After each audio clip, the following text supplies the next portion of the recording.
Oke, Assalamualaikum warahmatullahi wabarakatuh.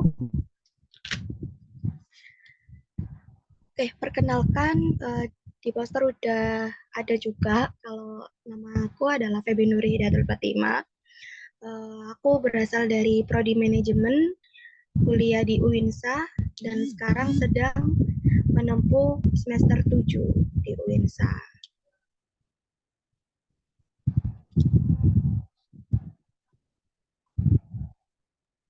Oke, jadi Kak Feby ini tuh dapat beasiswa juga ya teman-teman di beasiswa Pemuda Tangguh Kota Surabaya. Nah, jadi ini kuliahnya Kak Feby ini gratis. Nah, mungkin teman-teman di sini tuh pengen tahu nih tips dari Kak Feby kok bisa sih dapetin kuliah gratis gitu. Nah, nanti bisa ditanya-tanyain juga. Oke, langsung aja share screen mengenai kupas tuntas jurusan manajemen biar nggak kelamaan ya.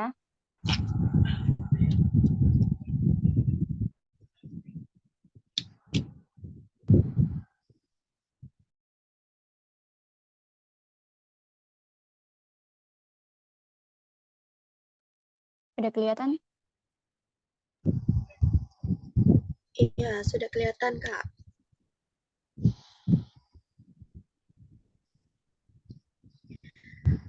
Oke, di sini kan mungkin nggak begitu banyak ya pesertanya. Mungkin di sini kita cuma lebih ke sharing-sharing aja. Mungkin nanti teman-teman mungkin ada yang kebingung atau mau tanya-tanya silakan, nggak usah malu-malu atau sungkan-sungkan aja. Oke, di sini kita membahas tentang kupas tuntas prodi manajemen. Mungkin nanti setelah kita diskusi tentang prodi manajemen ini, mungkin dari teman-teman ada yang minat, boleh nanti bisa ditanyakan kayak gitu. Di prodi manajemen itu apa aja sih Kak yang dipelajari? Apakah sulit? Apakah mudah kayak gitu? Oke, lanjut Kak.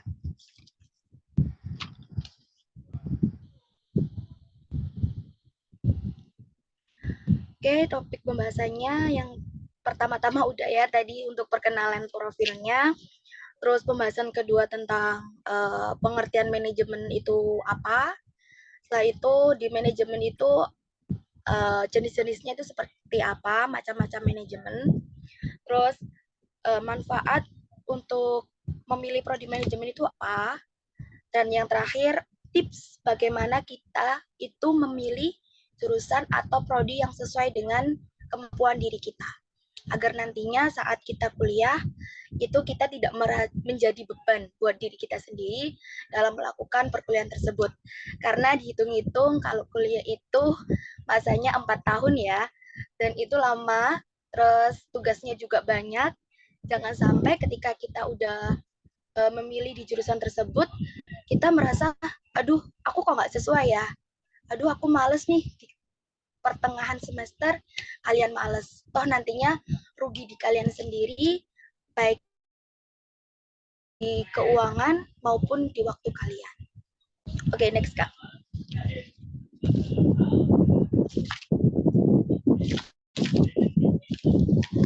Udah Kak, lanjut aja profilnya sudah tadi. Nah, oke di sini secara singkat aja di sini aku hanya menjelaskan dikit, mungkin nanti teman-teman bisa cari banyak di Google apa itu manajemen dan lain sebagainya. Di sini aku cuma mengambil poinnya aja. Secara umum manajemen ialah proses pengorganisasian, pengaturan, pengelolaan sumber daya manusia sampai dengan pengendalian dengan tujuan mencapai tujuan suatu kegiatan atau suatu organisasi ataupun perusahaan tersebut. Dan ini juga diperkuat oleh pendapat para ahli ya. Di sini ada salah satu pendapat para ahli yaitu menurut Heath Black and Porter di tahun 2012 mengatakan bahwa manajemen ialah proses untuk mengumpulkan dan menggunakan sekumpulan sumber daya dengan cara diarahkan pada tujuan untuk menyelesaikan tugas dalam suatu organisasi atau perusahaan. Jadi intinya manajemen itu kita itu belajar kayak mengelola organisasi, mengelola perusahaan, maupun mengelola diri kita sendiri ya, bukan mengelola, mengatur diri kita sendiri bagaimana dalam menetapkan prioritas, bagaimana dalam menetapkan perencanaan-perencanaan kita nanti di masa depan dan lain sebagainya. Itu yang dinamakan dengan manajemen. Mungkin kalian juga udah belajar banyak sih, mungkin tanpa kalian sadari kalian sudah mengenal itu apa itu manajemen. Oke, lanjut Kak.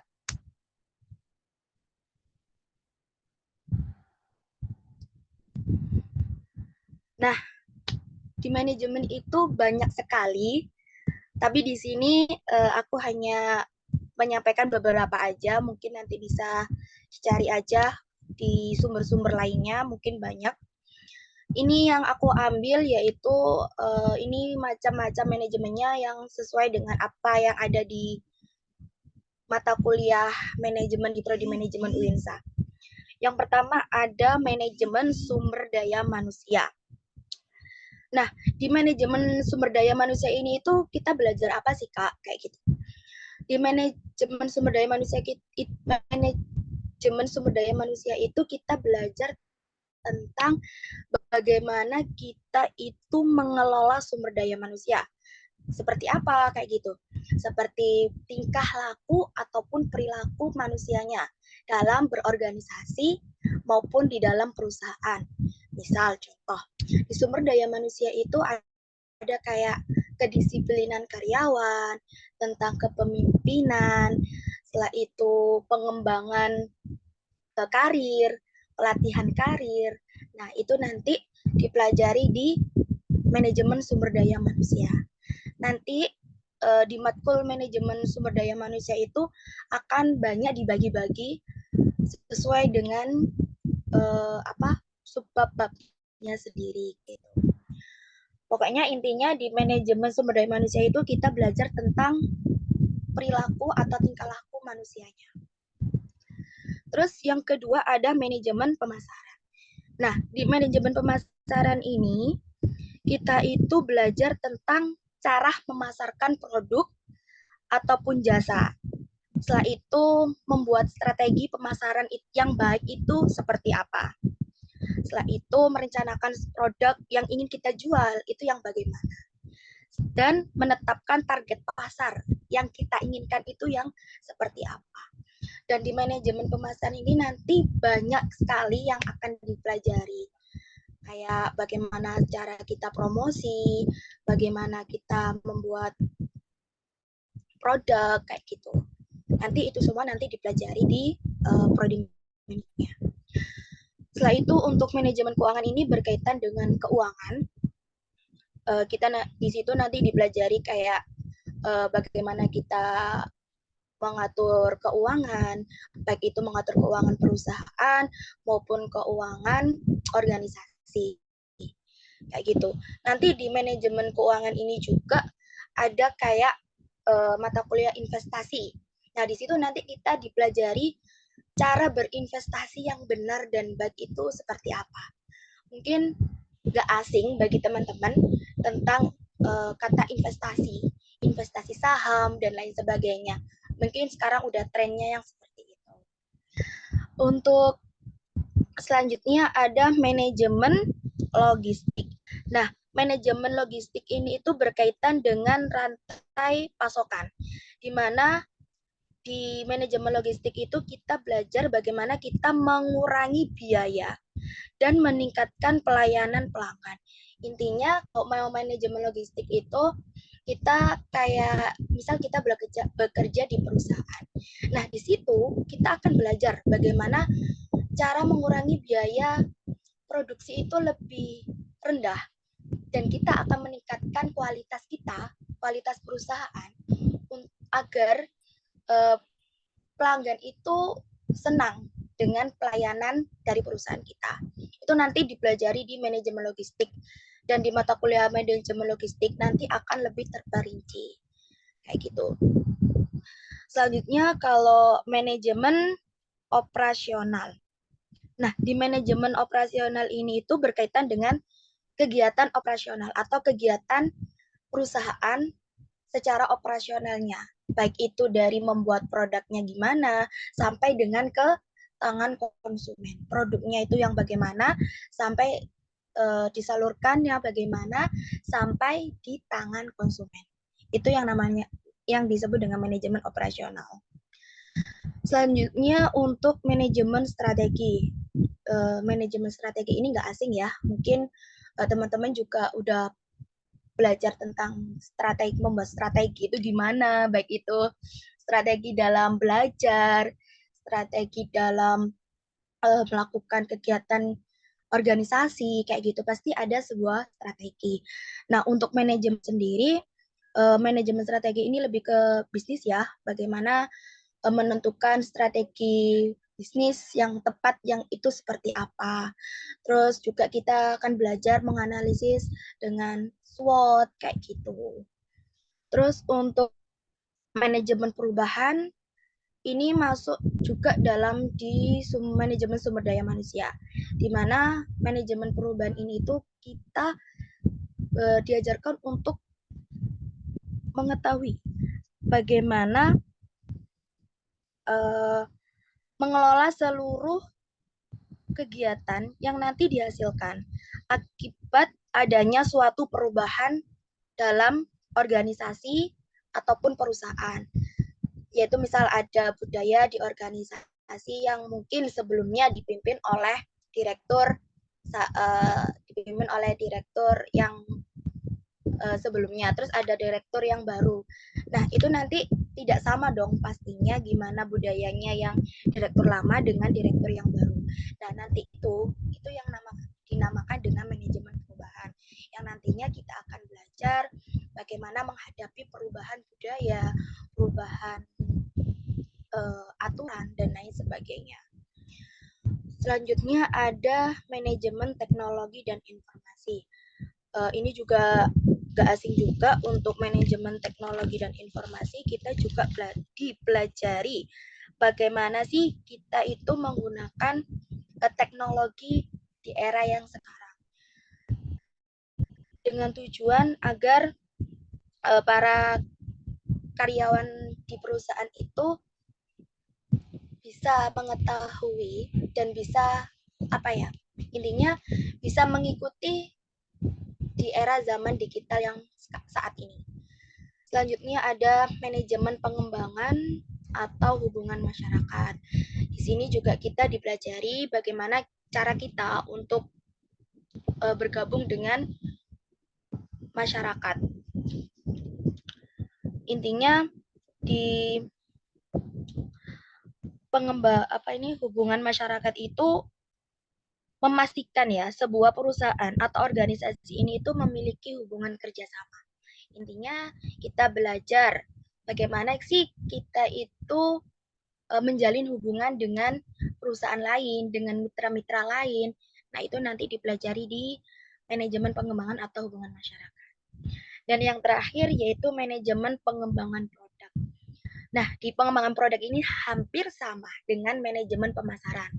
Namun, cuman bedanya di pengembangan produk ini, kita itu dipelajari bagaimana membuat ide produk. Mulai dari idenya, dari awal itu ingin membuat produk apa yang belum sama sekali dibuat oleh orang. Terus habis itu kita buat, terus kita buat sendiri kayak logonya, mereknya, brandnya, terus target pasarnya yang bagaimana, sampai dengan produk ini itu di tangan konsumen. Jadi yang pengembangan produk ini lebih kayak ke kita itu menentukan sendiri bagaimana konsepnya, bagaimana desainnya, bagaimana pemasarannya, seperti itu. Sedangkan kalau yang manajemen pemasaran tadi itu, cuman kita belajar kayak memasarkan, bagaimana sih kita memasarkan sebuah produk. Oke, lanjut Kak.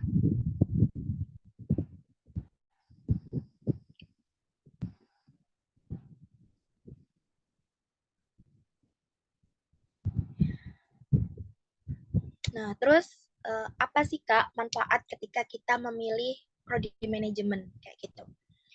Yang pertama, kita itu akan mendapatkan keterampilan kepemimpinan dan komunikasi yang baik.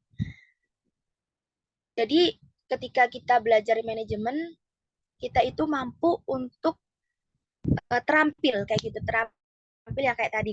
Kalau kita mempelajari manajemen pengembangan produk, kita itu akan terampilnya kita itu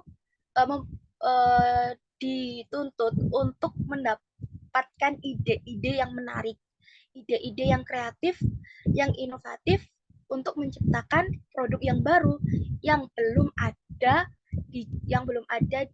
atau yang belum dibuat oleh orang lain. Terus kepemimpinan. Nah, kepemimpinan ini masuk di manajemen sumber daya manusia. Kita itu dilatih bagaimana kita mengelola organisasi, bagaimana kita mengelola sumber daya manusia, mengatur pola tingkah lakunya manusia dan lain sebagainya. Terus komunikasinya yang baik dengan kayak itu dipelajari di manajemen pemasaran, yaitu bagaimana sih kita memasarkan produknya dengan baik ketika kita dihadapkan sama konsumen, bagaimana cara kita menarik konsumen itu agar tertarik untuk membeli produk kita, kayak gitu. Terus kita juga bisa memahami cara mengelola sumber daya manusia tadi. Terus bisa memahami proses bisnis secara efisien. Terus bisa juga melatih kemampuan hidup disiplin dan teratur. Terus dan yang paling penting, peluang kerja manajemen itu sangatlah luas. Apa aja sih Kak prospek atau kerja yang kita dapatkan ketika kita memilih prodi manajemen? Bukannya manajemen itu hanya kayak usaha aja ya Kak ya, kayak dagang gitu ya, bisnis gitu, usaha jualan gitu, bukan termasuk manajemen ya Kak, kayak gitu kan. Pasti di pikiran kalian itu kayak mungkin beberapa dari kita itu memikir kalau manajemen itu hanya kayak jualan, berdagang kayak gitu. Kenapa sih Kak berjualan atau berdagang aja kita perlu kuliah kayak gitu? Enggak, padahal itu sama sekali enggak benar kayak gitu kan. Walaupun manajemen itu belajar tentang adanya pemasaran, tentang bisnis, bukan berarti setelah kita lulus dari kuliah prodi manajemen ini, kita hanya menjadi pedagang aja, hanya menjadi entrepreneur aja, usaha aja. Enggak. Ya memang jadi entrepreneur itu merupakan salah satu prospek kerja di prodi manajemen. Selain itu, masih banyak prospek kerja untuk prodi manajemen. Salah satunya yang pertama kita bisa menjadi seorang akuntan. Kan tadi ada beberapa jenis manajemen, salah satunya manajemen keuangan. Nah, di situ di mata kuliah itu kita akan belajar banyak banget tentang keuangan. Terus menjadi staf keuangan. Terus Kak, apa sih Kak bedanya akuntan sama staf keuangan? Kalau akuntan itu fokus pada pencatatan kas perusahaan dan membuat laporan keuangan. Tapi kalau staf keuangan ini itu lebih ke mengelola atau mengatur transaksi di dalam suatu perusahaan. Jadi beda ya antara akuntan dan staf keuangan. Terus kita bisa menjadi konsultan bisnis, jadi HRD, jadi pegawai bank, jadi staf operasional, jadi data analis, menjadi manajer supply chain, bahkan bisa menjadi seorang dosen kayak gitu. Terus bisa juga menjadi production manager, project manager, community manager, event manager, dan masih banyak lainnya prospek kerja manajemen sesuai. Namun kembali lagi sesuai dengan minat dan bakat dari kita sendiri dan teman-teman kayak gitu. Lanjut Kak.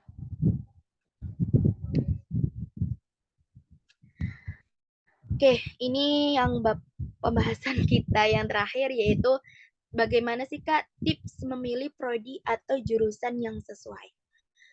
Udah aku katakan dari awal bahwa ketika kita ingin kuliah, jangan sampai kita memilih prodi atau jurusan yang salah kayak gitu.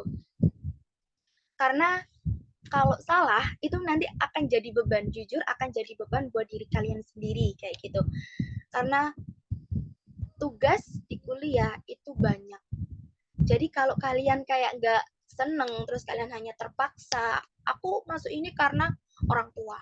Sehingga nanti ketika kalian masuk di kuliah, di perkuliahan, dihadapkan dengan berbagai tugas, berbagai macam tugas dari dosen, itu nanti pasti kan, aduh banyak banget sih tugas ini, males kayak gitu kan. Jadi harus memilih prodi yang benar-benar sesuai dengan minat bakat kalian sendiri. Yaitu yang pertama ini, kenali minat dan bakat pribadi. Yaitu kenali diri kalian itu inginnya di mana. Terus bakat yang kalian miliki itu seperti apa. Misal contoh, kalian ada yang suka di hitung-hitungan. Nah, di hitung-hitungan itu ada beberapa prodi yang sesuai dengan minat kayak berhitung-hitung. Contoh seperti prodi matematika, prodi akuntansi, kayak gitu.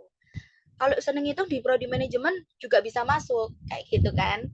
Nah, pokoknya intinya kenali minat dan bakat pribadi kalian sendiri.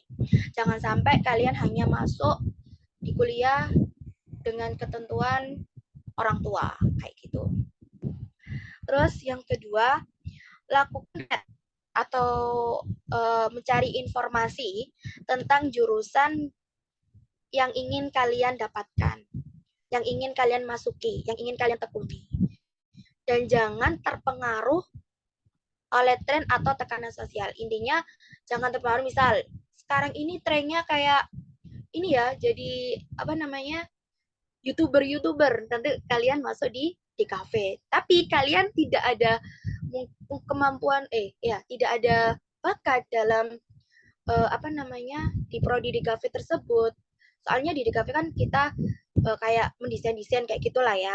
Pokoknya tentang desain. Terus kalian kayak, aduh aku hanya masuk di kafe ini, aku pengen tuh jadi YouTuber bukan yang desain-desain kayak gitu.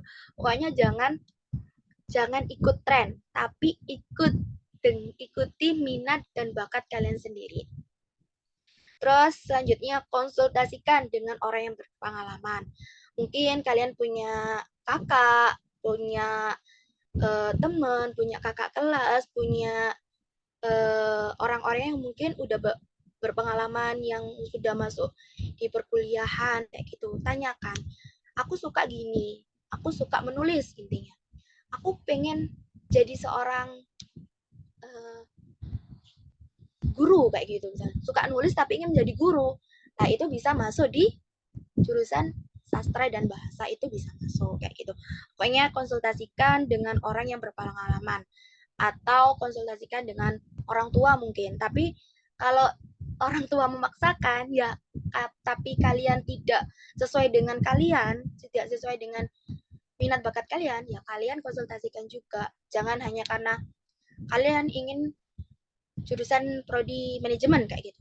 Terus orang tua kalian menyuruh kalian jangan di manajemen. Jadi apa sih nanti kamu di manajemen kayak gitu. Kamu baiknya lebih masuk dokter aja kayak gitu. Terus kalian nggak suka, aku nggak suka dengan dokter, terus kalian dipaksa. Ya jangan jangan jangan terpaksa ya. Intinya jangan terpaksa kayak gitu. Jelaskan, aku suka di manajemen. Manajemen itu banyak loh prospek kerjanya. Nah, itu kalian cari informasi kayak gitu, informasi yang sebanyak-banyaknya tentang prodi yang ingin kalian yang ingin kalian masuki kayak gitu. Terus selanjutnya pertimbangkan potensi karir di masa depan. Ya, kayak itu tadi, bagaimana jurusan manajemen ini prospek kerjanya apa? Jika kita milih akuntansi, prospek kerjanya apa kayak gitu. Terus pengen milih guru agama, nanti prospek kerjanya ya jadi agama lah ya. Mungkin atau lain sebagainya. Cari apa namanya? Cari prospek kerja jurusan kalian itu ke depannya itu yang seperti apa. Kayak gitu. Dan yang terakhir, evaluasi kelebihan dan kelemahan pada diri sendiri sesuai dengan yang poin yang pertama tadi. Kelebihan kalian itu di apa? Misal contoh, kelebihan misal ya Mbak Feby ini. Lah, Mbak Feby ini kelebihannya suka kayak mengelola, mengatur kayak gitu ya, suka catat mencatat seperti itu. Tapi kelemahannya Mbak Feby itu yaitu dalam hitung-hitungan. Nah, nggak suka. Padahal di manajemen prodi manajemen ini ada mata kuliah keuangan. Nah, saat di mata kuliah keuangan itu Mbak Feby sangat lemah. Karena apa? Karena tidak suka dengan hitung-hitungan kayak gitu.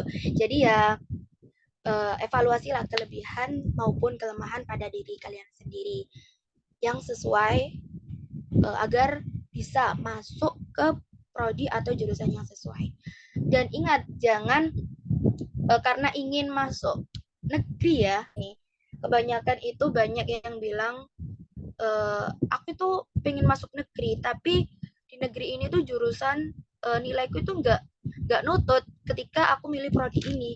Ya udahlah, akhirnya aku cari jurusan yang peminatnya itu sedikit kayak gitu. Jangan kayak gitu ya, karena nggak dinilai jika kita bekerja itu kita itu tidak dinilai dengan dimana kita itu awalnya kuliah kayak gitu. Ya mungkin 80% lah intinya yang mungkin di perusahaan atau saat mencari kerja itu dinilai apa universitasnya. Tapi kembali lagi ke kemampuan diri sendiri kayak gitu. Ya kalau waktu pingin masuk negeri terus kalian masuknya di jurusan yang tidak sesuai dengan minat kalian, tidak sesuai dengan bakat kalian, itu nantinya akan sia-sia gitu loh kuliahnya, sia-sia kayak gitu. Jadi intinya pokoknya pilih jurusan atau prodi yang memang benar-benar sesuai dengan kemampuan kalian gitu. Oke Kak, lanjut.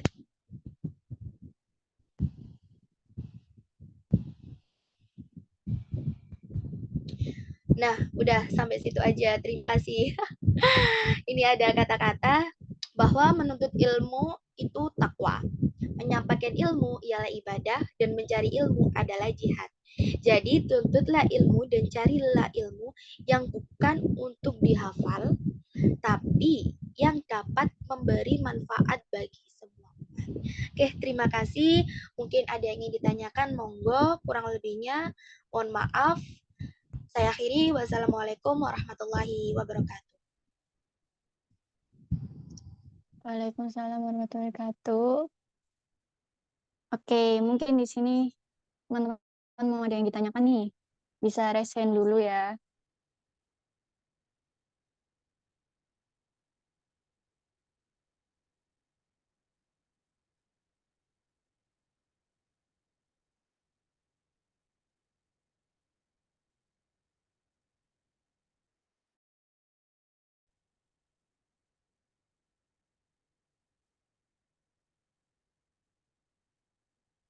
Mungkin ada yang mau ditanyakan.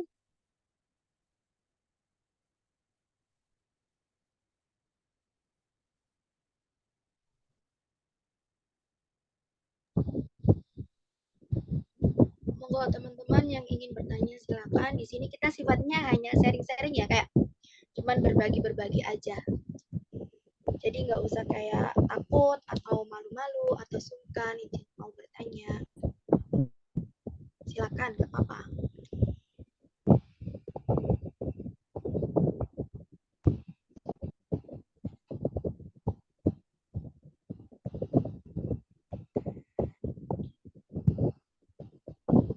Oke, mungkin sambil menunggu teman-teman. Nah, Kak Feby ini kan semester 2 nih. Nah, pasti kan udah itu sih, KKN. Nah, mungkin bisa dijelasin nih sama teman-teman. KKN sama magang itu sama atau beda, Kak? Terus di manajemen ini tuh magangnya itu di mana? Terus KKN-nya itu di mana gitu. Bisa dijelasin, Kak? Mungkin teman-teman penasaran. Oke, untuk KKN sama magang itu berbeda. Kalau magang itu kita kayak bekerja di suatu perusahaan atau di suatu pemerintahan kayak gitu. Kalau di manajemen sendiri ini magangnya itu ada 4 bulan. 4 bulan magang, jangka waktunya itu 4 bulan. Dan diwajibkan, awalnya itu diwajibkan ya sama kepala prodinya itu magangnya itu harus di sebuah perusahaan. Tapi ketika kita sulit untuk mencari perusahaan karena nggak semua perusahaan itu menerima anak magang. Saya sendiri itu pernah mencoba di berbagai perusahaan dan itu kalau kita nggak ada kenalan, intinya ketika kita nggak ada kenalan, maksudnya itu gini, ketika kita nggak ada orang yang kenal yang bekerja di perusahaan tersebut, susah ketika kita masuk di perusahaan itu. Jadi kalau bisa cari orang-orang yang mungkin atau partner lah atau mitra lah kayak gitu ya, teman deket kita lah atau orang-orang yang pernah kita kenal gitu, agar kita itu lebih mudah untuk magang di suatu perusahaan. Nah akhirnya ketua prodinya itu bilang, ya udah nggak harus di perusahaan nggak apa-apa, tapi di pemerintahan boleh. Kalau memang mentok perusahaan nggak bisa, bolehlah di pemerintahan kayak gitu. Tapi dengan syarat kalau di pemerintahan kalian harus sesuai dengan prodi manajemen ya. Kayak misal kalian ditempatkan di posisi keuangan, berarti kalian tetap masuk itu di prodi manajemennya. Tapi ketika kalian ditempatkan di kayak misal di bagian resepsionis kayak gitu, itu ketua prodi itu bilang saat sosialisasi magang ya, itu bilang kalian harus bisa menolak ketika kalian dikasih bagian di resepsionis karena itu nggak termasuk di prodi kalian kayak gitu, itu tidak termasuk di dalam mata kuliah kalian karena di mata kuliah kalian itu kalian itu diajarkan untuk mengelola, mengatur kayak gitu kan. Ada kalau kalian ditempatkan di kepegawaian, masuklah kalian di manajemen sumber daya manusia kayak gitu. Terus kalau KKN itu kita pengabdian lah intinya. Kalau KKN itu kan ke masyarakat, beda dengan magang. Kalau magang itu sesuai dengan jurusan ya, sesuai dengan jurusan. Tapi kalau KKN itu sangat-sangat berbeda. Di KKN itu kita digabungkan, dicampurkan dengan semua prodi-prodi lainnya. Ada prodi manajemen, ada prodi akuntansi, ada prodi psikologi, ada prodi hukum, ada prodi, pokoknya banyak prodi yang menjadi satu ketika kita melakukan KKN. Dan apakah KKN itu di luar kota Surabaya, Kak? Ya, ada yang di luar kota Surabaya, ada yang di Surabaya. Contohnya ini Kak Laila ini ya. Kak Laila ini KKN-nya di kota Surabaya. Nah, tapi ada syarat dan ketentuannya ya Kak ya waktu itu ketika kita melakukan KKN di Surabaya. Betul Kak? Iya, benar banget. Kalau KKN di Surabaya itu namanya KKN RPA,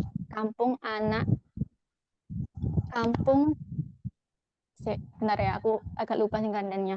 Jadi itu di situ KKN-nya itu membahas tentang ramah anak dan perempuan gitu. Jadi di dalam KKN itu sendiri itu di Surabaya dan lebih awal dibandingkan Kak Febi ini. Kalau Kak Febi ini kan ikutnya reguler. Kalau aku ikut yang kas RPA gitu. Kampungnya arek Surabaya ramah anak dan perempuan itu. Nah, benar. Ya, tapi ada ketentuan ya Kak ya dan syaratnya kayak seperti sedang melakukan kerja yang nggak bisa ditinggal, terus dalam keadaan apa ya Kak ya, itu banyak banget ya syarat atau pokoknya ada syarat dan ketentuannya kayak gitu ketika bukan KKN di Surabaya. Yeah. Bahkan ada ya KKN yang di luar negeri kayak gitu. Di UINSA itu juga ada yang menyelenggarakan KKN di luar negeri. Terus untuk KKN yang reguler ini itu di mana aja sih Kak kayak gitu. Kalau di tahun aku itu ada 4 kota. Nggak seingat itu ada 4 kota, yaitu Kota Nganjuk, Kota Probolinggo, setelah itu kota mana lagi ya? Lumajang. Ya, Lumajang. Terus kurang satu. Eh, Pasuruan. oh iya, Pasuruan. Betul. Ada 4 itu. Nah, kebetulan aku kemarin itu kena di Kota Nganjuk. Nah, di situ kan setiap kota itu ada bukan setiap kota sih, setiap kelompok KKN itu ada temanya, ada tema KKN tersendiri. Nah, kebetulan aku itu dapat tema tentang stunting. Nah, stunting itu kayak kita itu harus menyelesaikan masalah yang terjadi di kota dan desa tersebut. Nah, kebetulan kemarin itu aku dapat desa Ngadiboyo. Nah, di desa Ngadiboyo ini terkenal banget dengan kasus stunting yang dulunya itu sangat tinggi. Sehingga anak KKN ini banyak yang dikirimkan ke desa Ngadiboyo ini itu untuk mengatasi masalah stunting. Nah, di situ kita tuh ngapain sih, Kak? Kayak gitu kan. Jadi kita itu kayak apa? Kayak benar-benar kayak menjelajah, terus kayak yang cerita-cerita KKN Desa Penari kayak gitu kan. KKN Desa Penari gitu. Enggak, sama sekali enggak kayak gitu kan. Nah, KKN di situ itu kita itu kayak dikasih pertama itu kita itu bahkan dikasih penyuluhan tentang KKN, gimana sih kita nanti ketika turun dan terjun di masyarakat saat mengabdi, itu apa yang harus kita lakukan. Di situ nanti kita diberikan target-target sama pembimbing KKN kita. Ada target-target yang harus dicapai. Di hari Minggu pertama kita harus sudah mengenali desa yang kita kunjungi. Kayak gitu. Terus yang kedua, kita itu harus tahu mengapa masalah stunting ini itu besar di desa ini, apa penyebabnya, kayak gitu. Di minggu ketiga, kita harus menyusun rencana, menyusun program bagaimana sih untuk mengatasi masalah stunting di desa tersebut. Dan yang terakhir, yaitu kita sudah menerapkan program kelompok KKN itu untuk dilakukan di desa tersebut. Jadi intinya KKN itu nggak hanya senang-senang atau nggak hanya liburan, nggak sama sekali nggak ya, bukan yang horor gitu, nggak. Intinya KKN itu kita diajarkan untuk mengabdi, untuk mengetahui masyarakat, kehidupan masyarakat yang real itu yang seperti apa, kayak gitu. Jadi antara magang sama KKN sangatlah berbeda. Kalau magang sesuai dengan jurusan atau prodi, tapi kalau KKN tidak sesuai dengan prodi atau jurusan karena itu digabung dengan semua prodi. Tapi ingat saat KKN itu kita juga harus memiliki bekal intinya bekal atau kemampuan yang ada pada diri kita kayak gitu. Karena memang saat KKN di desa-desa gitu kita itu kayak dihadapkan sama langsung kan dengan masyarakat. Contohnya aja kayak kemarin ya, aku kelompokku itu dapat di desa Ngadiboyo dan saat rumahnya itu, alhamdulillah rumahnya itu dikasih gratis sama warga Ngadiboyo, tapi cuman hanya disuruh bayar iuran karena listriknya. Nah terus saat di sana itu masyarakat Ngadiboyo itu sangat-sangat erat dengan istilah ini apa namanya kayak erat dengan apa ya kepercayaan intinya kayak di sini tuh kalau sakit gitu kan, kalau di Surabaya kayak sakit kan langsung ke dokter kayak gitu kan, langsung periksa kayak gitu. Tapi di sana itu tradisinya itu kayak minta ke orang kayak gitu kan. Jadi kalau sakit gitu minta ke orang, terus pokoknya kentalnya tradisinya yang seperti itu. Dan di situ kita juga harus menghargai. Dan kemarin itu saat sampai di desa Ngadiboyo itu ada salah satu warga yang memang di situ itu dipercayai sebagai kayak orang yang megang desa itu, bukan kelurahan kayak apa ya, orang yang kayak tradisinya ya kayak dipercayai gitu loh, dipercaya orang tersebut, dan kita disuruh untuk mengucapkan selamat datang, kayak berdoa di situ kayak gitu. Jadi intinya saat KKN kita memang benar-benar harus mentaati tradisi atau budaya yang ada di desa tersebut. Jangan sampai kita melanggar ataupun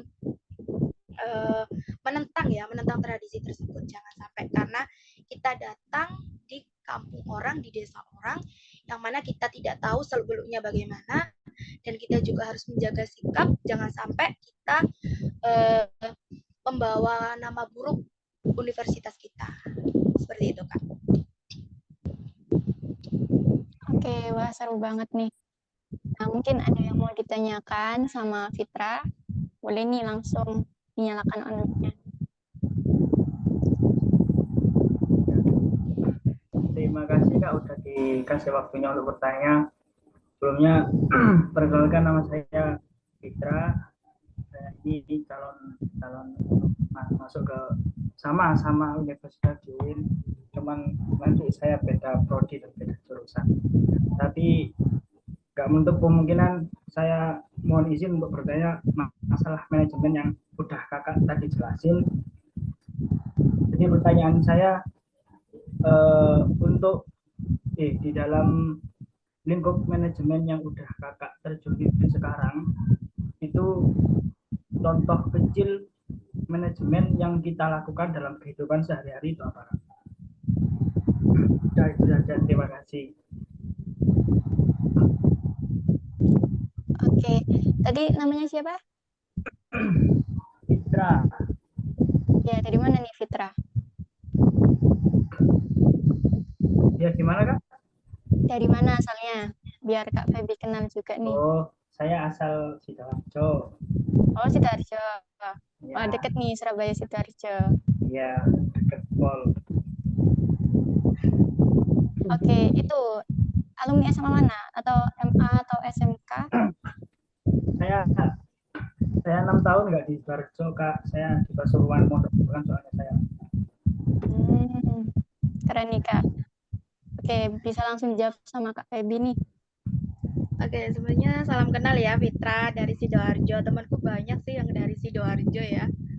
Yang manajemen juga banyak dari Sidoarjo, yang kuliah di UINSA juga banyak yang Sidoarjo. Dan lulusan pondok juga ya. Temanku juga banyak yang lulusan pondok. Oke, pertanyaannya tadi bagaimana ya menerapkan manajemen di kehidupan sehari-hari. Contohnya manajemen itu kan tadi secara umum pengertiannya yaitu mengelola ya, mengatur suatu kegiatan untuk mencapai suatu tujuan. Nah, seperti yang Fitra lakukan ini, Fitra kan tadi bilang kalau Fitra ingin kuliah di UINSA juga ya, tadi bilangnya di UINSA ya, cuman beda prodi ya. Kalau boleh tahu ingin prodi apa nih kira-kira? Jadi biar bisa tak kasih contoh kayak gitu. Saya itu ya kayak tadi sempat singgung masalah kemauan sendiri untuk bisa masuk ke prodi itu.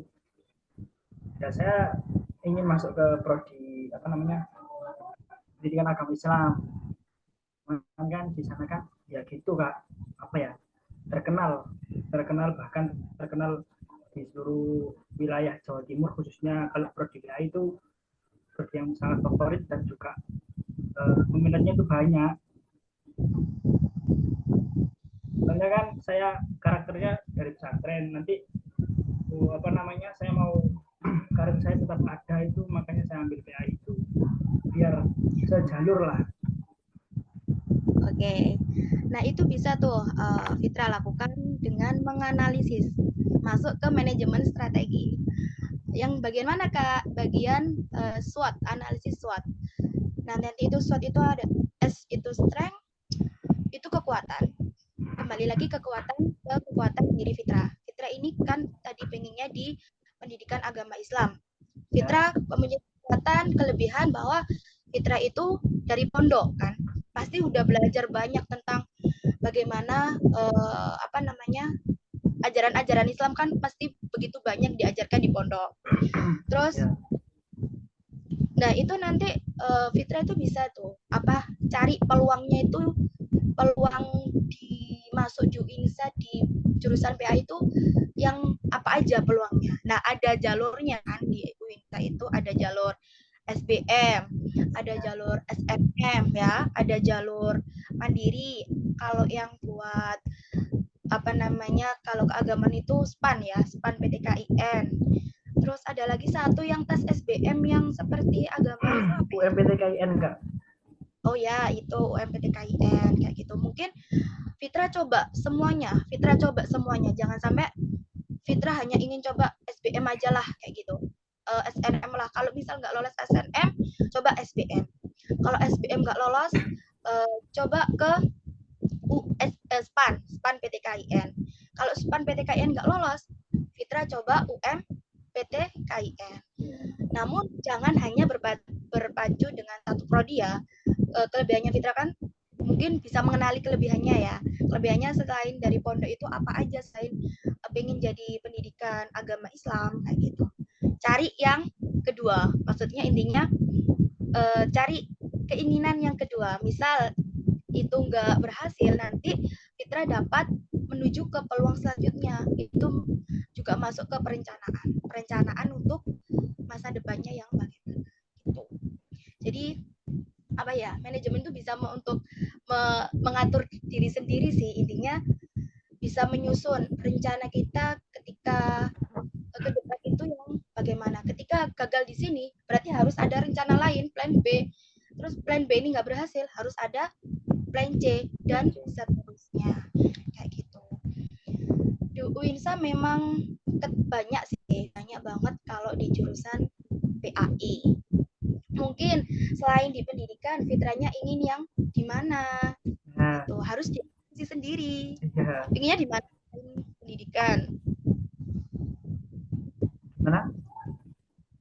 Selain di pendidikan, pinginnya di mana? Selain di pendidikan sih, saya tuh sempat itu nggak apa, maaf ya, saya tuh ngelat setahun Kak. Jadi kalau SNB ya itu udah nggak bisa kan.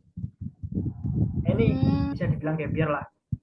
Nah, saya itu dulu ketika waktu saya lulus SMA itu udah cetak masuk ke jalur undangan, dan saya sempat itu kepingin dulu itu mulai dari kelas 11. Itu dua yang saya ambil. Pertama PAI, yaitu tadi karena berbasis pondok. Yang kedua itu manajemen murni. Nggak tahu manajemen itu kayak apa, nggak tahu saya. Pokoknya manajemen. Nah, terus saya sempat itu Kak, minta bimbingan lah sama guru BK saya, dan semua guru saya itu mendorong saya untuk bisa masuk ke manajemen. Terus saya minta izin ke orang tua, ternyata sama orang tua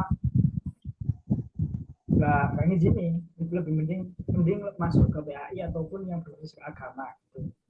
Ya, dari itu ternyata saya disuruh ada pengabdian lah di pondok. Ini maaf sama cerita nggak ya? Iya, nggak apa-apa, boleh. Namanya juga saya. Nah, saya disuruh pengabdian. Jadi bisa dibilang kesempatan emas itu nggak bisa saya ambil ya, karena itu tadi saya diminta oleh pondok untuk pengabdian. Hasilnya 1 tahun Kak. Saya ingin setengah bulan buat persiapan masuk ke PAI karena bobotnya itu besar. Ya, saya mutusin selain ke PAI nanti saya bisa ke HKI, hukum keluarga Islam kalau nggak salah. Iya betul, hukum keluarga Islam. Untuk yang untuk bukannya yang jurusan kayak PAI terus hukum keluarga Islam tadi, yang Islam itu bukannya hanya ada di UMPTKIN enggak ya? Kalau di SPAN, kalau di SMBT kan nggak ada kan, nggak berbasis sama agama. Kayaknya kayak gitu. Izin nambahin ya. Jadi Iya, iya. kalau jurusan apa itu keagamaan, kalau di UINSA sendiri emang bisanya di UMPTKIN sama Mandiri. Kalau SNBT yaitu jurusan umum gitu. Nah, tapi kalau di univ lain, UIN apa ya? UIN Makassar kalau nggak salah, itu ada juga temenku. Nah, dia itu jurusannya itu biologi, tapi dia itu ngambilnya itu pakai jalur Islam. Kalau nggak SNMP, SPAN PTKIN ya UMPTKIN kayak gitu. Jadi tergantung univnya. Nah, kalau UINSA sendiri emang dua itu tadi, yang SPAN PTKIN, baru hilang. Oke. Nah, lanjut ya. Jadi kalau SPAN PTKIN tadi itu yang undangan tadi. Terus kalau yang UM itu yang tes. Yang tes itu terus sama mandiri gitu.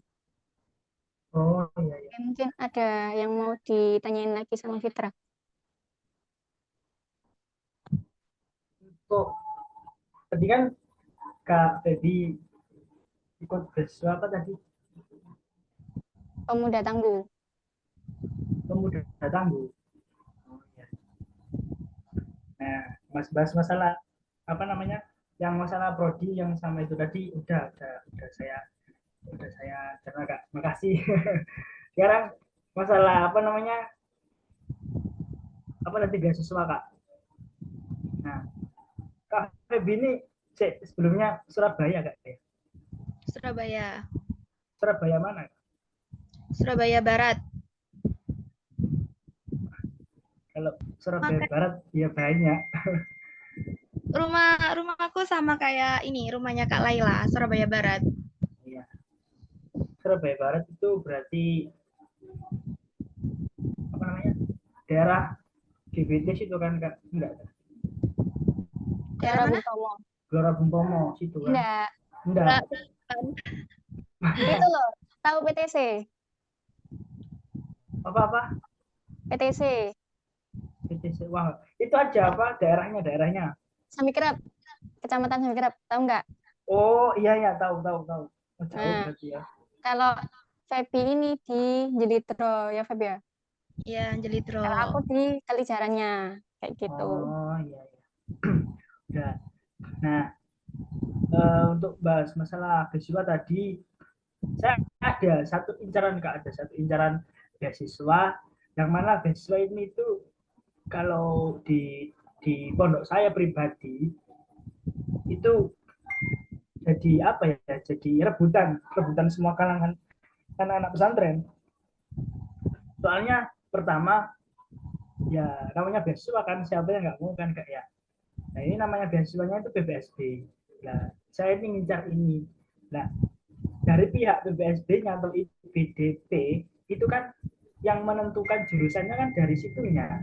Nah, kalau menurut Kak Lele sama Kak Feby ini gimana untuk tahun 2024 besok untuk beasiswa itu? Sebelumnya apa itu? Beasiswa apa? BB apa?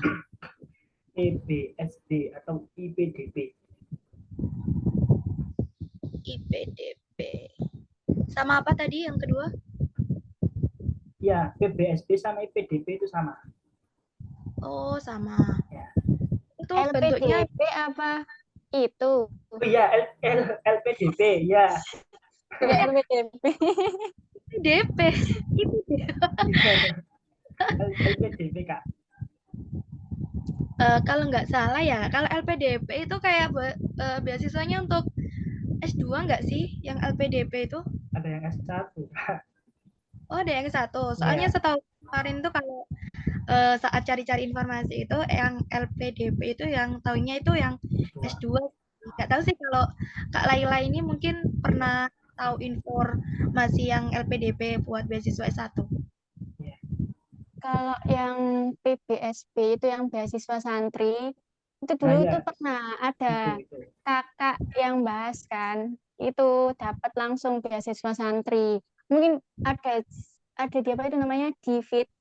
di Instagram, coba lihat lagi. Nah, itu biasanya kan peraturannya beda-beda setiap tahunnya. Nah, kalau 2024 ini kan belum muncul kan.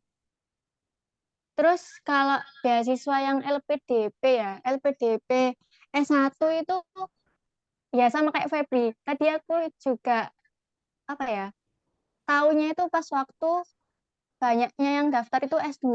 Kalau yang S1 itu ya ada juga, tapi kalau di apa itu namanya peraturannya itu alumni PBSB. Jadi ada alumni beasiswa yang beasiswa santri itu sendiri. Tapi kalau ada peraturan terbaru di 2024 nanti tak kasih tahu juga. Soalnya ini Oh kan iya iya iya. itu ya udah apa ya selesai pendaftarannya yang LPDP juga yang kemarin sama yang PBSB ini ada nggak ya kemarin ya? Kayaknya ada deh. Ada Kak, itu ada Heeh. lima apa namanya 5 prodi kalau nggak salah. Iya, kayak yang PBSB ini apa itu ada kakak Winsa juga yang udah pernah tak wawancarain juga yang di IG. Coba nanti cari di feed-nya aja ya. Nah gitu. Tapi itu tahun 2000 berapa ya? 2001 kalau nggak salah. Udah lulus kakaknya di jurusan apa ya? BKI kalau nggak salah. Gitu. Mungkin kapan-kapan lagi bisa diundang. Iya. Ya gitu. Terus oh ya, sedikit nyinggung masalah beasiswa. Beasiswa itu kan sebenarnya ya ada banyak tadi yang beasiswa tangguh khusus Surabaya.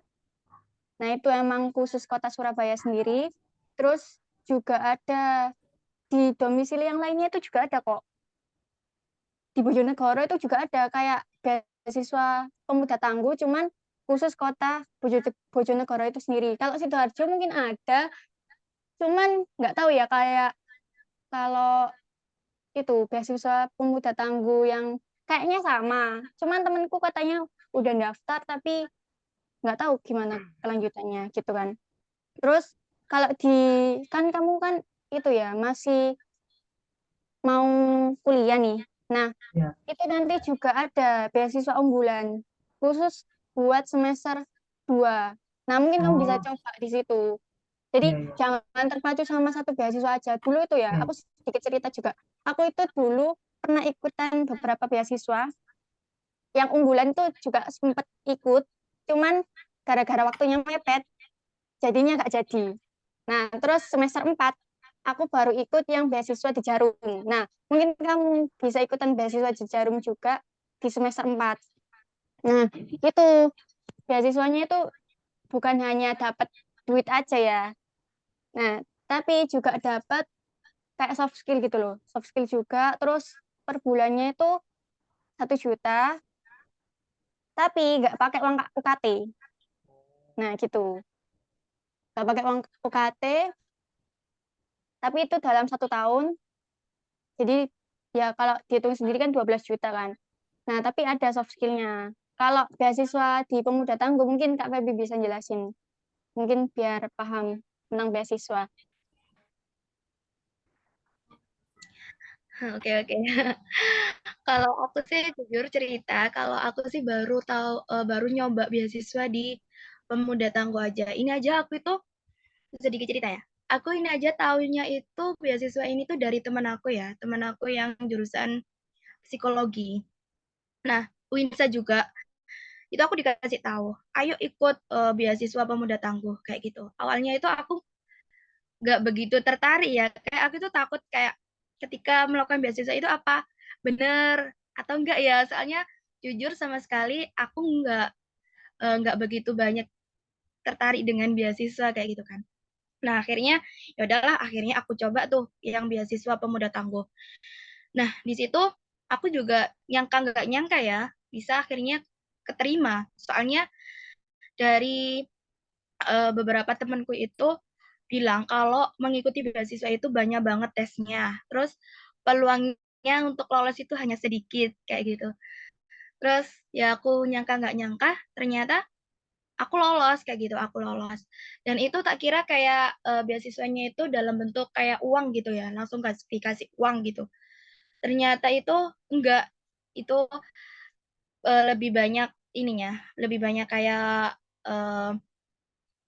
pemberian UKT gitu ya. Pemberian UKT itu dibayar semua tunjangan UKT selama kita kuliah sampai dengan semester 8 ya, selama 4 tahun lah intinya. Terus kita juga dapat uang saku. Uang saku per bulan itu dapat 500.000. Terus untuk uang penunjang kuliah itu kita dapat 750. Nah, itu uang penunjang kuliah itu kita dapat setiap semester. Jadi setiap semester kita dapat uang penunjang kuliah itu sebesar 750. Tapi ya itu tadi, 750 itu hanya khusus dibolehkan buat beli-beli kebutuhan kuliah. Kayak ngeprint, terus boleh sih beli tinta print, tapi cuman sekali aja ya kalau nggak salah kemarin itu dalam ketentuannya. Pokoknya nggak boleh kayak beli sepatu, beli tas, beli apa ya barang-barang yang apa kayak baju gitu-gitu nggak boleh. Yang diperbolehkan hanya buat perkuliahan kayak gitu. Walaupun baju buat kuliah ya, tapi nggak boleh sama ketentuannya gitu. Jadi ya lumayan sih. Kalau apa ditunjang UKT-nya itu kan setiap mahasiswa kan beda-beda ya UKT, ada yang 4 juta, 5 juta kayak gitu kan. Terus programnya apa sih? Misal kita mengikuti beasiswa pemuda tangguh gitu, kita itu dikasih program buat mengajar, ngajar-mengajar ya. Itu untuk mengajar-mengajar itu kita itu bisa ditempatkan di daerah kita, di daerah yang dekat dengan kita. Ya, kecuali ini Mbak Feby juga ini, apa Kak Laila ini juga itu loh, juga penerima beasiswa pemuda tangguh. Sama-sama penerima beasiswa pemuda tangguh ini. Awalnya itu udah kayak nggak kenal gitu ya sama Kak Laila, itu bener-bener nggak kenal gitu. Maksudnya kenal dulu SMP, terus udah putus saat apa namanya SMA gitu, udah nggak berkabar-kabar. Tahu-taunya ya ini dipertemukan saat apa apa beasiswa pemuda tangguh itu. Gitu sih. Jadi ya lumayan sih benefit yang kita dapatkan, terus juga program dari pemuda tangguh itu juga bermanfaat juga. Kita bisa belajar kayak menjadi guru ya. Kan kamu kan tadi pengen jadi misalnya di pendidikan ya, mungkin bisa meluap apa ya? menyalurkan bakatnya di tutor, menjadi tutor, apa mengajar buat anak-anak kayak gitu. Setauku itu di Sidoarjo, bener kata Kak Laila itu tadi, pernah ada sejak bulan apa ya waktu itu, yang 1 tahun lalu atau udah beberapa bulan gitu. Ada infonya kok, udah ada kayak dibuka pemuda tangguh Sidoarjo. Hampir sama kayak Surabaya, cuman nggak tahu ya ketentuannya bagaimana atau ya apa gitu. Temanku yang Sidoarjo juga pernah mau daftar kok. Sekitar bulan Maret apa Mei gitu ya, ada infonya kayak gitu. Benar katanya Kak Laila. Ya mungkin nggak apa-apa Fitra cari-cari info yang benar katanya Kak Laila itu tadi. Cari info tentang beasiswa biar bisa diikuti gitu. Itu sih. Terus untuk memilih perkuliahan itu juga ya itu ya jangan terpatok lah, intinya terpatok kayak aku harus negeri kayak gitu. Intinya harus sesuai lah. Pokoknya selama 4 tahun ya. Selama 4 tahun itu lama, apalagi nanti tugas-tugasnya itu nggak hanya kayak seperti sekolah atau yang sekolah SMA, sekolah SMK, sekolah SMP gitu, enggak. Pasti tugasnya itu begitu berat, apalagi saat nyinggung tentang semester akhir ya, mahasiswa semester akhir, semester 7 sama apa skripsian gitu, itu benar-benar berat kalau memang nggak sesuai dengan skill atau kemampuan diri kita gitu. Gitu sih Fitra. Mungkin ada yang ditanyakan lagi. Udah Kak, terima kasih. Untuk pembukaan apa namanya? Pemuda tangguh yang biasanya tuh di bulan apa? Maret tadi Kak ya? Iya, sepertinya itu Maret, kalau enggak, iya ya Maret kayaknya. Coba deh kamu nanti cari di IG-nya apa beasiswa pemuda tangguh, baik itu Surabaya atau Sidoarjo, nanti coba dicari data atau Iya. informasinya. biar lebih jelasnya. Oh ya, itu bisa juga ikutan beasiswa yang lainnya juga kayak KIP, terus Basnas gitu. Dicobain satu-satu nggak apa-apa. Ya. Terus itu jangan lupa juga ini penting. Kalau semisal daftar beasiswa itu juga ada itu mitranya. Nah itu ada mitranya nggak? Semisal di Jarum ada mitranya nggak sama Winsa gitu, kerjasamanya gitu maksudnya. Nah kayak gitu. Terus ada juga beasiswa Bank Indonesia apa ya namanya ya? Iya, iya betul, Bang. Genbi. Genbi. Genbi. Nah, kalau Genbi itu apa beasiswanya itu khusus jurusan ekonomi ya, Mbak Febi ya? Atau apa? Ya, ekonomi. Oh ya Khusus itu. ekonomi. Kalau yang Bank Indonesia itu. Itu. Jadi banyak macamnya beasiswa. Jadi kamu bisa riset lagi tentang ya ada kerjasamanya sama UIN sama enggak, terus jurusan jurusan kamu ini ada apa enggak, bisa apa enggak buat daftar kayak gitu. Ya gitu. Mungkin mau ada yang ditanyain lagi Fitra. Bebas loh, ini waktunya buat kamu. Wah, buat saya sendiri.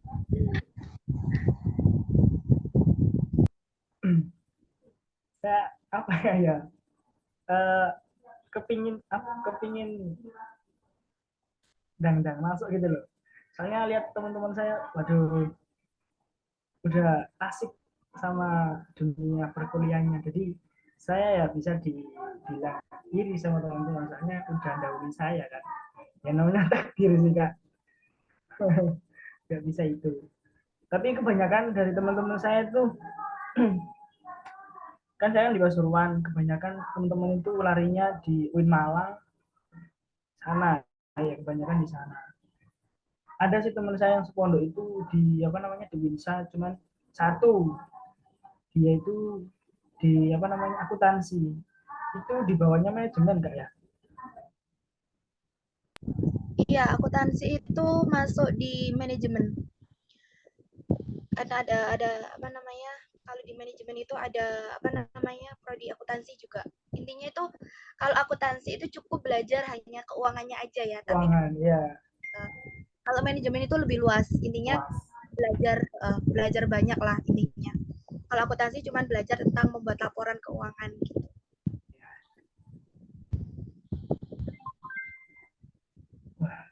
Kalau kamu suka hitung-hitungan sih nggak masalah ya, nggak beban gitu dimasuk di akuntansi. Tapi kalau contohnya kayak aku sih nggak begitu suka dengan hitung-hitungan ya. Jadi kayak ngelihat angka-angka apa ya, apalagi kayak besar gitu, membuat laporan perusahaan yang begitu besar kita tuh kayak pusing banget. Ya. Tapi nggak apa-apa boleh. Tapi kalau suka itu jangan kalau nggak suka itu bisa jadi dijadikan beban buat itu diri sendiri.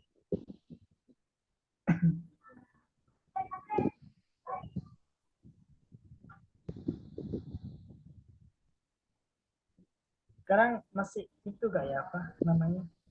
Pada liburan semua ya mahasiswanya. Iya, masih liburan ini, liburan semester kan udah UAS semua sih. Yang apa ini, yang apa namanya, yang mahasiswa-mahasiswa yang semester awal, semester tengah gitu. Tapi kalau yang bagi semester akhir ini ngebut ya, ngebut pengerjaan. Ya Kak Laila ya, ngebut pengerjaan skripsi tugas akhir. Oh iya, Kak Laila itu kan apa namanya? Maaf gak ya? Dari prodi apa? TP. Psikoterapi dan tasawuf ya. Tasawuf dan psikoterapi. Usnudin kan Kak? Iya. Kok kamu tahu? Loh, saya dulu apa ya?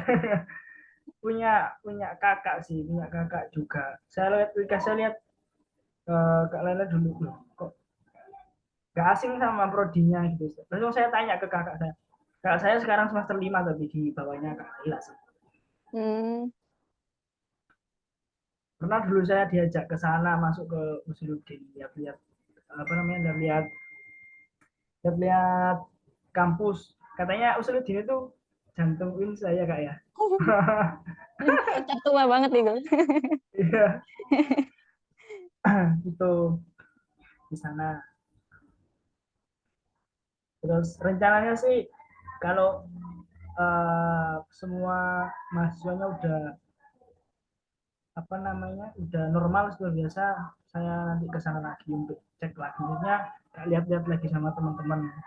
Soalnya kan kalau sekarang emang boleh kak ke sana, maksudnya lihat-lihat kampus pas posisi liburan, Boleh kok, boleh. tanggal 27.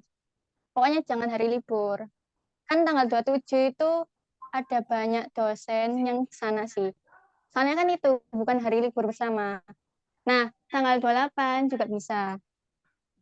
Soalnya aku tanggal 28 mau ke sana. Bimbingan ya kak. Ngambil sertifikat. Oh, Untuk itu kak apa namanya untuk maba tahun 2024 saya besok ini yang ngurusin, maksudnya kayak apa ya, kalau di SMA kan OSIS gitu kan, kalau yang ngurusin itu apa angkatannya kakak ataupun di bawahnya? di bawahnya sih. Setahu aku di bawah sendiri kayak kayak yang semester 3 kan, kalau enggak semester 5 itu Oh itu. Itu kayak yang apa ya? Dema itu loh, Dema Universitas. Iya, tema universitas. Sama Beda Dema Fakultas. kampus UIN sama kampus kayak umum itu beda. Ya, Kalau kalau yang di umum itu Ya ya namanya BEM. Heeh. ya. ya itu. Kalau yang Tapi angkatan juga pernah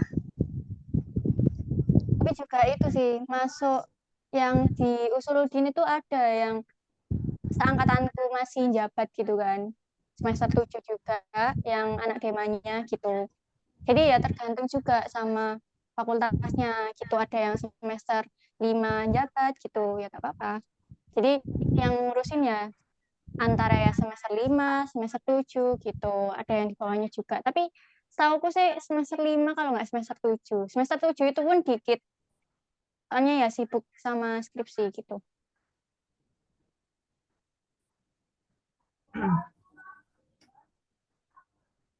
Oke, udah mau Untuk ada yang IAT, tanyakan lagi nggak? IAT itu masuk di usul di nggak ya? Apa? IAT itu IAT. ya, Iya, IAT heeh. Ilmu Al-Quran Tafsir. ya. Mm-mm, masuk. Kamu masuk itu dah, IAT dah. Saya bukan menghafal kak. Loh, Ilha itu juga gak apa-apa sih. Saya Atau dulu itu SA, ya, boleh. saya dulu itu apa namanya eh apa ya, tergila-gila sama yang namanya Usuludin tuh soalnya ya, soalnya yang saya tahu dan yang saya pantau terus itu di Usuludin sih, soalnya ya dari kakak, dari kak dari kakak saya, tapi sebenarnya yang namanya hati kan berbolak-balik, jadinya ya bisa kemana aja. Oh iya, dulu kakakmu masuk jurusan apa? Jurusan apa? Maksudnya jalurnya? Jalur. Apa ya, UN kalau nggak salah, nggak tahu sih, eh nggak tahu lagi pokoknya tes gitu tambah Hmm, 11 UM kayaknya. ya. Saya dulu Kalau pernah nggak di mandiri, itu mungkin. apa namanya dikasih kayak keterangan itu sama kakak saya itu kan dia kan Hmm. masalah filsafat, waduh kok malah dikasihkan ke aku bahasnya loh kak, ya Allah rongot kak, emang gitu kak yo, aduh. Kan Usuluddin dan filsafat, jadi ya jangan dihindari kalau filsafatnya. Iya, iya. Bahas itu loh kak, bahas lafat ada, Hah? bahas lafat ada. Oh. Nah itu loh, oh, panjang kak, masya Allah.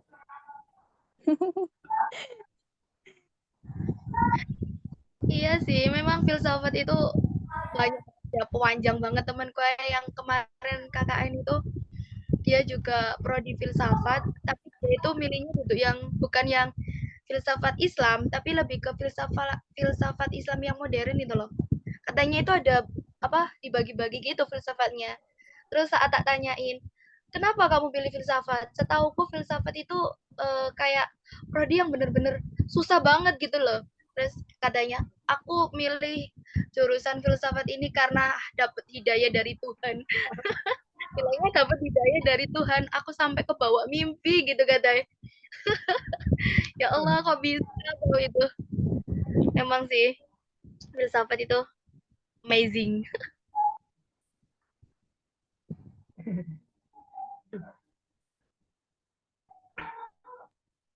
Oke. Masih ada yang ditanyakan lagi nggak? Ampun. Oke, kita foto bersama dulu ya. Waduh. Nggak apa. Ayo. 1, 2, 3. Udah. Oke. Makasih ya udah ikutan join sampai akhir. Buat Fitra, semangat buat ikutan UMBTKIN sama Mandiri juga. Pokoknya semua jalur itu cobain aja, wes. Gitu. Terus itu, mungkin ada closing statement dari Kak Febi. Ya pokoknya intinya semangat terus lah, intinya jangan pernah menyerah buat mencoba, terus jangan pernah berputus asa juga, coba dan coba terus agar apa yang kamu inginkan itu tercapai. Jadi walaupun masalah tetap coba pasti nanti kalau sering dicoba pasti suatu saat akan berhasil gitu. Nah gitu aja. Terima kasih untuk semuanya. Makasih juga buat Fitra sudah meluangkan waktunya. Semoga juga dan bisa menjadi pertimbangan buat Fitra dan juga semoga di tahun 2024 bisa diterima lah ya di UINSA sebagai Amin. Ini udah sekian dari aku, kurang lebihnya mohon maaf. Wassalamualaikum warahmatullahi wabarakatuh. Waalaikumsalam warahmatullahi wabarakatuh. Oke, jangan lupa itu ya, ngisi absensi juga, Fitra. Nanti bisa tak share juga. Oh, belum. Iya, iya. Oke, yaudah, makasih ya. Kurang Iya. lebihnya mohon maaf. Assalamualaikum warahmatullahi wabarakatuh.